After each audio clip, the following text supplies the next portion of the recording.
আশা করব আপনারা সকলে ভালো আছেন। আমি সুখেন ঘোষ। আপনাদের কাছে একটাই অনুরোধ থাকবে, আমাদের চ্যানেলটি সাবস্ক্রাইব করে আমাদের পাশে থাকুন। বন্ধুরা, আজকের কথা বলবো বুদ্ধবাবুর মোট কত কোটি টাকার সম্পত্তি রয়েছে। আপনারা হয়তো আকাশ থেকে পড়ছেন। আপনারা নিশ্চয়ই জানতে চাইবেন, মুখ্যমন্ত্রীর ওই সময় মানে ২০১১ সালে বুদ্ধবাবু যখন রিজাইন করেননি, ওই সময় পর্যন্ত বুদ্ধবাবু কত টাকা বেতন পেতেন। বর্তমান আমাদের রাজ্যের মুখ্যমন্ত্রী মমতা ব্যানার্জি কত টাকা বেতন পান? উনি নেন কি নেন না সেটা আলাদা বিষয়। কিন্তু মুখ্যমন্ত্রীর তো একটা বেতন ধার্য করা থাকে।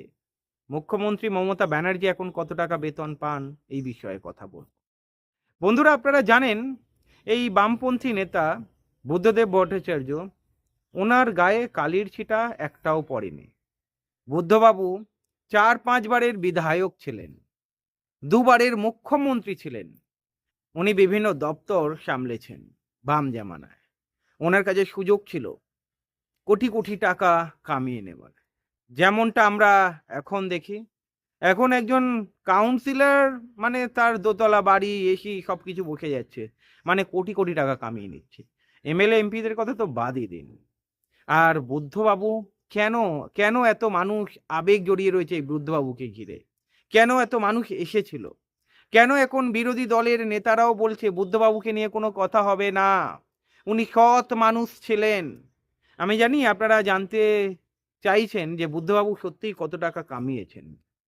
বলে রাখি, বুদ্ধবাবুর ওয়াইফ মীরা ভট্টাচার্য, উনি সরকারি চাকরি করেন। উনি সরকারি চাকরি করে পেনশন পেয়েছেন বা এত বছর চাকরি জীবনে যা কামিয়েছেন, মীরা ভট্টাচার্যের সম্পত্তি অ্যারাউন্ড ৩০ লক্ষের কাছাকাছি। কিন্তু বুদ্ধবাবু জানেন শেষ বেতন কত ছিল মুখ্যমন্ত্রী রূপে? আপনারা হয়তো কৌস্তব চ্যাটার্জি বাম নেতা, ওনার মুখে বারবার শুনেছেন বুদ্ধবাবু ৭,৫৪০ টাকা বেতন পেতেন মুখ্যমন্ত্রী হিসাবে। আর এই সময়ে আমাদের মুখ্যমন্ত্রী মমতা ব্যানার্জির বেতন ২,১০,০০০ টাকা। ভাবতে পারছেন? আরো অনেক ভাতা রয়েছে, আরো অনেক সুযোগ সুবিধা রয়েছে। কিন্তু বুদ্ধবাবু ওনার মুখ্যমন্ত্রিত্বকালে উনি কখনোই এই সুযোগ সন্ধানী ছিলেন না বা সুযোগ নেননি কারুর কাছ থেকে। ৳১ পর্যন্ত কারুর মারেনি। এতটাই সৎ লোক ছিলেন উনি। উনি শিল্পায়ন করতে চেয়েছিলেন, উনি শিক্ষানীতির পরিবর্তন আনতে চেয়েছিলেন, উনি কৃষির বিপ্লব ঘটাতে চেয়েছিলেন। যার ফলেই তো নন্দীগ্রামে কেমিক্যাল হাব, সিঙ্গুরে ন্যানো কারখানা আনতে চেয়েছিলেন টাটার হাত ধরে। কিন্তু সেটা হলো না। ওনার অসম্পূর্ণ স্বপ্ন নিশ্চয়ই আগামী দিনে বামপন্থীদের হাত ধরে পূরণ হতে পারে। সেটা সময় বলবে। আপনারা জানেন শেষ যাত্রার সময় বামপন্থীরা বুদ্ধবাবুকে ছুঁয়ে প্রতিজ্ঞা করেছে, আগামী দিনে বামফ্রন্ট সরকার আবার ফিরবে। তবে বুদ্ধবাবুর সম্পত্তির পরিমাণ তো আপনারা জেনেই নিলেন। ওনার সম্পত্তি বলতে তেমন কিছুই ছিল না। উনি যখন শেষবার দাঁড়িয়েছিলেন নির্বাচনে, ওনার কাছে মাত্র ৫,০০০ টাকা ছিল। মুখ্যমন্ত্রী ছিলেন, ৫,০০০ টাকা ছিল। ভাবতে পারেন একবার, এটা ২০১১ সালের কথা বলছি। এমনটাই উনি ছিলেন, এমনটাই ছিলেন।